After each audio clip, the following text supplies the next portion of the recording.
ৰংকুট ভাগৱত সংঘৰ উদ্যোগত শ্ৰী শ্ৰী বুদ্ধ পূৰ্ণিমা উদযাপন। ৰাজ্যৰ বিভিন্ন প্ৰান্তৰ লগতে কাৰ্বি আংলং জিলাৰ ৰংকুট অঞ্চলটো ৰংকুট ভাগৱত সংঘৰ সহযোগত আৰু শ্ৰী শ্ৰী বুদ্ধ পূৰ্ণিমাৰ পবিত্ৰ তিথি উপলক্ষে অহা 29 এপ্ৰিলৰ পৰা 1 মেলৈ তিনিদিনীয়া বৰ্ণাঢ্য কাৰ্যসূচীৰে শ্ৰী শ্ৰী নাৰায়ণ পূজা, মহানাম কীৰ্তন আৰু বৈদিক শান্তি যজ্ঞ আয়োজন কৰা হৈছে। ৰংকুট ব্লক নং 4 সাৰ্বজনীন দুৰ্গা তথা নাৰায়ণ মন্দিৰ প্ৰাংগণত অনুষ্ঠিত এই মহোৎসৱৰ কাৰ্যসূচী অনুসৰি 15 বহাগ 29 এপ্ৰিল বুধবাৰ দুপৰীয়া 2 বজাত গংগা আহ্বান আৰু সন্ধিয়া অধিবাস কীৰ্তনৰ জৰিয়তে উৎসৱৰ শুভাৰম্ভ কৰা হয়। 16 বহাগ 30 এপ্ৰিল বৃহস্পতিবাৰ পুৱা 5 বজাত প্ৰভাত ফেৰী আৰু নগৰ পৰিক্ৰমা কৰা হয়। ইয়াৰ পিছতে শ্ৰী শ্ৰী নাৰায়ণ পূজা, ভোগ নিবেদন, পুষ্পাঞ্জলি প্ৰদান আৰু ভাগৱত পাঠৰ কাৰ্যসূচী ৰূপায়ণ কৰা হয়।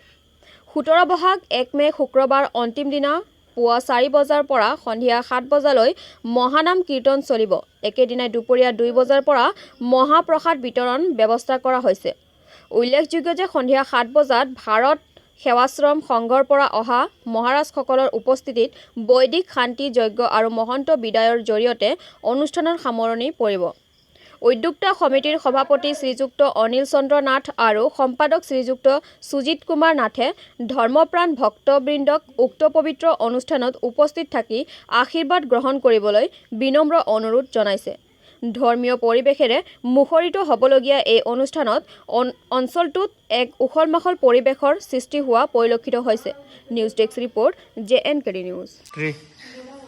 উপস্থিত ভাগবতপ্রেমী গৌরভক্তবৃন্দ সবার প্রতি আহ্বান, জয় গৌর, জয় নিতাই, জয় শ্রী রাধেশ্যাম। আমাদের রংপুর ভাগবত সংঘের তরফ থেকে সবাইকে জানাই আমাদের শ্রী শ্রী নারায়ণ পূজা এবং বৈদিক শান্তিযজ্ঞ অনুষ্ঠানের আন্তরিক শুভেচ্ছা ও অভিনন্দন।